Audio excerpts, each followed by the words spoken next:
Good morning. Herewith, we are going to deal the concepts of memory management in operating system. Memory management. So how the memory can be used efficiently, we are going to see a few concepts. Generally, whenever a job is allocated, we have to allocate the memory in an optimized way so that you can reduce the memory allocation. And always, as per the demand, we need to go for dynamically changing the memory utilization for various jobs. And you need to prevent the unauthorized changes to the user's job memory. Generally, the computer must keep several processes in the memory at the same time so that we can go for improving the CPU utilization as well. We can speed up the response of the computer to its users.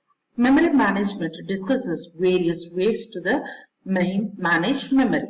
Coming to the addressing modes, we generally categorize memory management into two addresses called as logical address and physical address. We can define logical address as the address generated by the CPU, and range of these addresses is called as an address space, or you can call them as a user address space.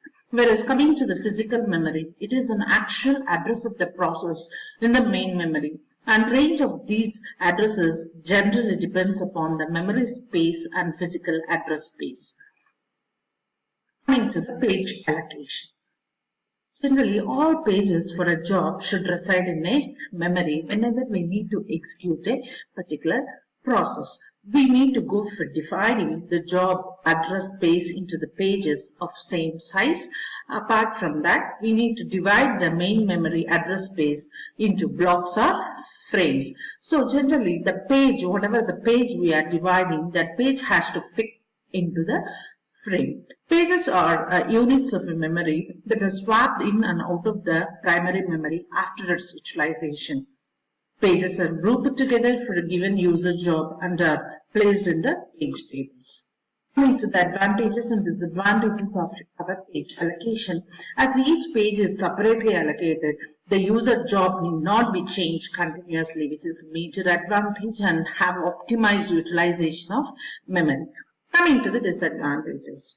Generally, extra memory, whatever required for storing of page tables, can be concised, and considerable amount of hardware support is required for address transformation, etc.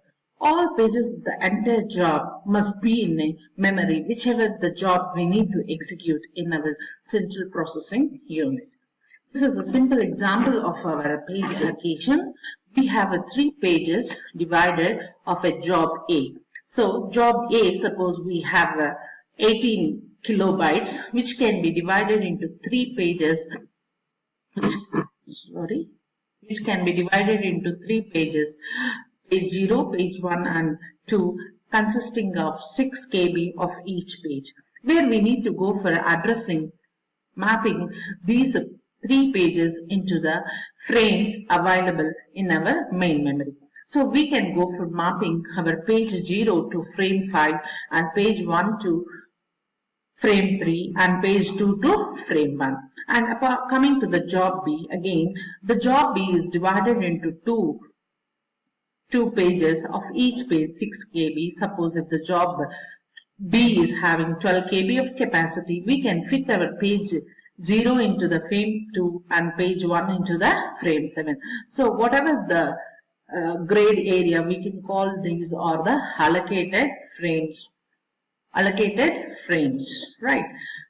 And the example, as we have discussed, the page table and address translation, we can how the page number is divided. Suppose this is your address where P is the page number and D is the offset of our job. And here the page number is given in the page table with the allocated frame numbers of our main memory, where it is going to translate into the physical address by using your offset address followed with your actual address of our page table, which are performed some operation where the physical address is generated. In the physical address generated called 1048 is the physical address space where we are allocating our page 1. Similarly, we can do for page 2, similarly we can do for page 3. Likewise, you can keep on go for allocating the pages into the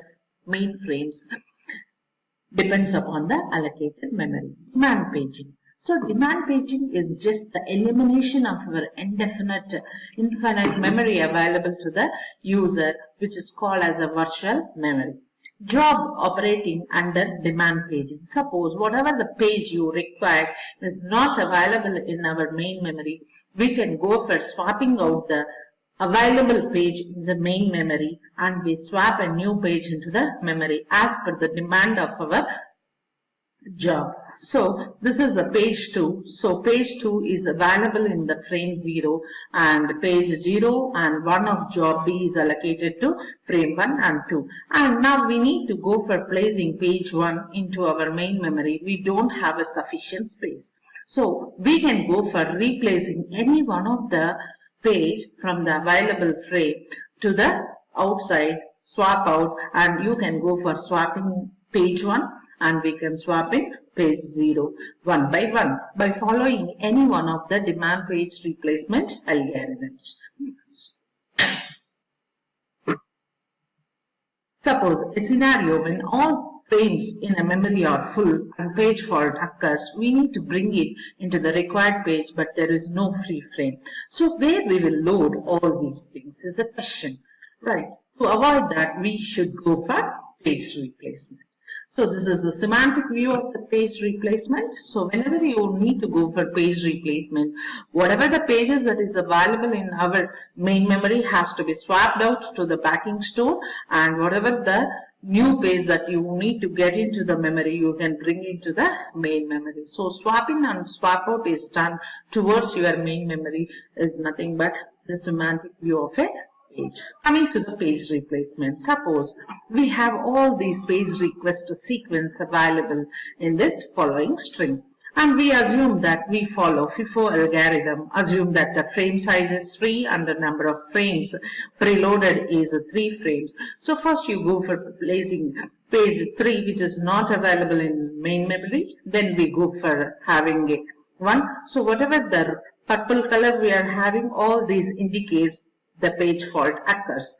Next character here is 3, where we already have in our main memory, so we don't have a page fault.